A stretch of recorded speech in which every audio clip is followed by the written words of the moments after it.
आज के इस वीडियो में हम लोग देखने वाले हैं केमिस्ट्री क्लास 12 की सॉलिड स्टेट के बारे में, जिसमें डेंसिटी निकालना उसका ट्रिक सीखेंगे हम लोग। सॉलिड स्टेट का ट्रिक कैलकुलेट ऑफ डेंसिटी। तो मैं आपको दो फार्मूला बताऊंगा डेंसिटी के लिए, किस तरह से आप कैलकुलेट करेंगे और आपको क्वेश्चन में क्या करना है, किस तरह से क्वेश्चन दिया रहेगा और कौन सा फार्मूला आपको यूज करना है।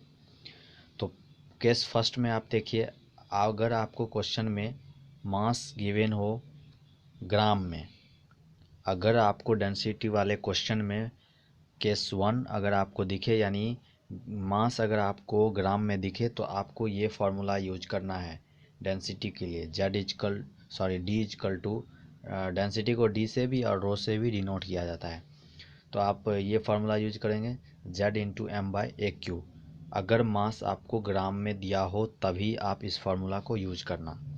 उसका नेक्स्ट केस, अगर आपको मास ग्राम पर मोल में हो तो आपको ये फार्मूला यूज करना है। अगर मास किस में दिया हो, फर्स्ट केस ग्राम में दिया हो तो ये फार्मूला यूज करेंगे, और मास ग्राम पर मोल में दिया रहे तो इस फार्मूला को यूज करेंगे। अब मैं आपको कुछ इम्पोर्टेंट पॉइंट बता देता हूँ डेंसिटी के लिए। जेड का वैल्यू आपको याद रखना पड़ेगा, तो ये सब मैं आपको बता देता हूँ एससी सिंपल के लिए, बीसीसी के लिए और एफसीसी के लिए, तो आप क्वेश्चन को आसानी से कर पाओगे। तो आपको यहाँ पे एससी यानी एससी कहने का मतलब यानी सिंपल क्यूबिक, इसके लिए जेड का वैल्यू होता है 1, इसको आप याद रखेंगे। उसके बाद आपको बीसीसी के लिए याद रखना पड़ेगा, जेड का वैल्यू होता है 2, और एक और होता है एफसीसी, इसके लिए जेड का वैल्यू होता है 4।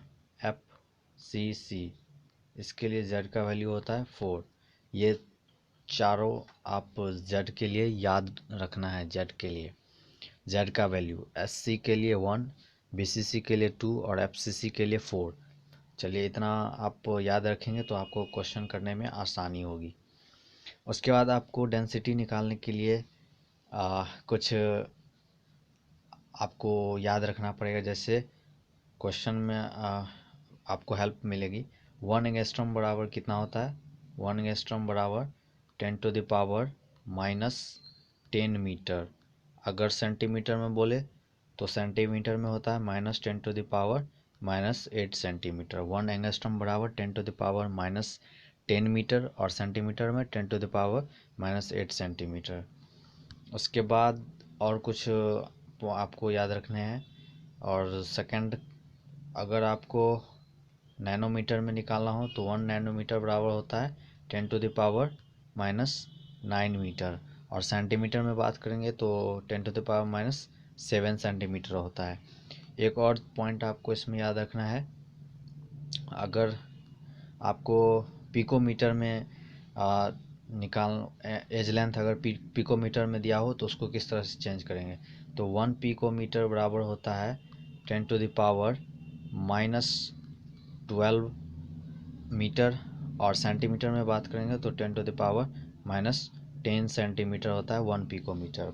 ये जितना पॉइंट मैंने आपको बताया है, 1 एंगस्ट्रॉम बराबर 10⁻⁻10 मीटर, सेंटीमीटर में 10⁻⁻8, 1 नैनोमीटर बराबर 10⁻⁻9 मीटर और सेंटीमीटर में 10⁻⁻7, और 1 पिकोमीटर बराबर 10⁻⁻12 सेंटीमीटर, और सेंटीमीटर में 10⁻⁻12 और सेंटीमीटर में 10⁻⁻। ये तीनों चीज़ आपको याद रखना है, तो डेंसिटी में आपको हेल्प होगी क्वेश्चन को आसानी से सॉल्व करने में। चलिए, मैं आपको एक क्वेश्चन दिखाता हूँ, क्वेश्चन बताता हूँ और कौन सा फार्मूला यूज करेंगे आपको बताना है।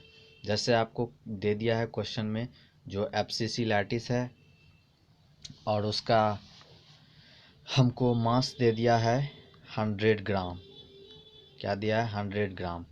और एज लेंथ यानी ए का वैल्यू हमको दे दिया है 200 पिकोमीटर।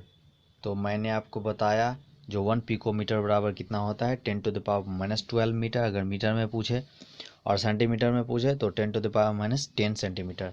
तो अब सबसे पहले इस क्वेश्चन में हम क्या करेंगे, एज लेंथ जो है ए इसका पिकोमीटर में है तो इसको मीटर में चेंज कर लेंगे।